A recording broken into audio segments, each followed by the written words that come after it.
Welcome back to our subclass comparison series. Today's subclasses that we're going to be looking at are going to be compared more on their mechanics instead of their flavor. The two subclasses both like to taunt their enemies. Today we're talking about D&D's Cavalier Fighter and DC20 Sentinel Champion. Let's take a look at the Cavalier first. D&D gives the Cavalier several features at level 3.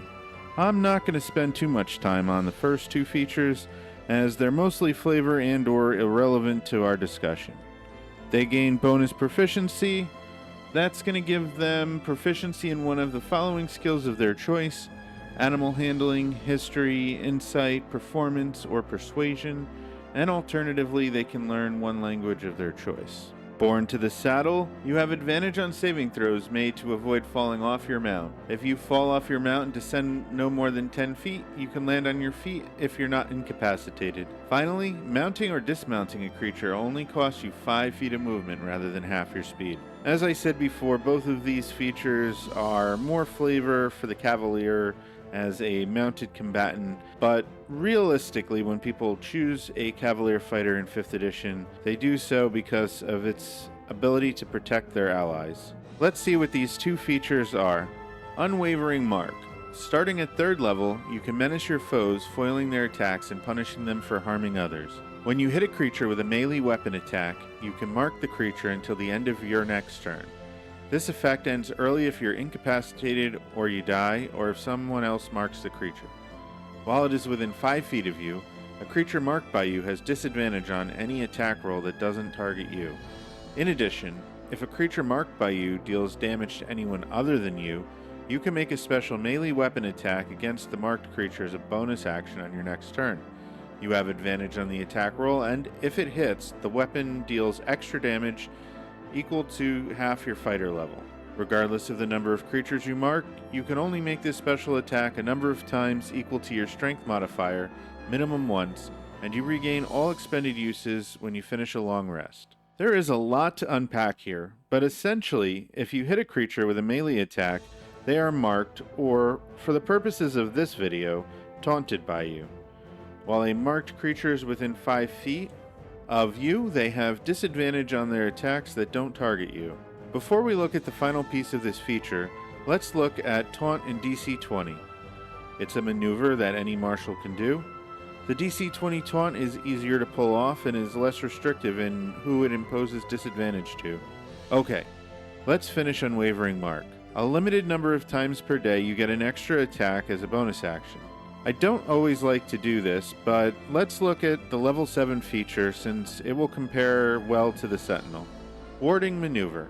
At 7th level, you learn to fend off strikes directed at you, your mount, or other creatures nearby. If you, or a creature you can see within 5 feet of you, is hit by an attack, you can roll 1d8 as a reaction if you're wielding a melee weapon or a shield. Roll the die and add the number rolled to the target's AC against the attack. If the attack still hits, the target gains resistance against the attack's damage. You can use this feature a number of times equal to your Constitution modifier, minimum once, and you regain all expended uses when you finish a long rest. Now let's see what the DC20 Sentinel gets. Steadfast Defender is going to let you use Deflect Tactic against any attack that targets a creature within your melee range. Defensive Bash. When you use a defensive maneuver as a reaction to an attack from a creature within 1 space of you, the attacker must make a physical save against your attack check. Save failure, the target is pushed 1 space away or taunted by you until the end of its next turn, your choice, and not on my watch. Creatures taunted by you deal 1 less damage to targets within 1 space of you. So how do they compare? The DC20 Sentinel, like all martials, can taunt if they use a maneuver. They can also taunt by forcing an enemy to make a saving throw when they use a defensive maneuver. The Cavalier, on the other hand, needs to hit with a melee attack. The Sentinel reduces damage of taunted creatures. D&D's Mark grants a more restrictive version of DC20's taunted condition. DC20's Sentinel can protect others with their tactics die, letting them roll a d8 and add it to the target's PD, physical defense.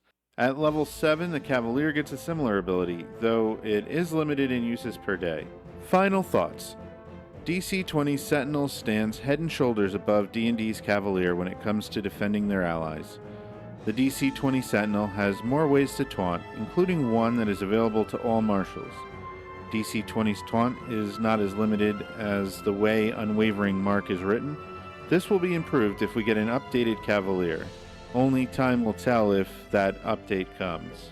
The Cavalier does get several other features not tied to taunting, but if you want to keep your allies alive, you would be better off with the DC20 Sentinel. Thank you for watching this video. Please like the video, consider subscribing if you haven't already, and hit the bell so you know when we upload new content. I wanted to give a big shout out to our patron Strato Nexus. We very much appreciate your support. Next week, we move on to the Cleric, where we will look at who is the best healer, DC20's Priest or D&D's Life Domain. Until then, keep rolling with us.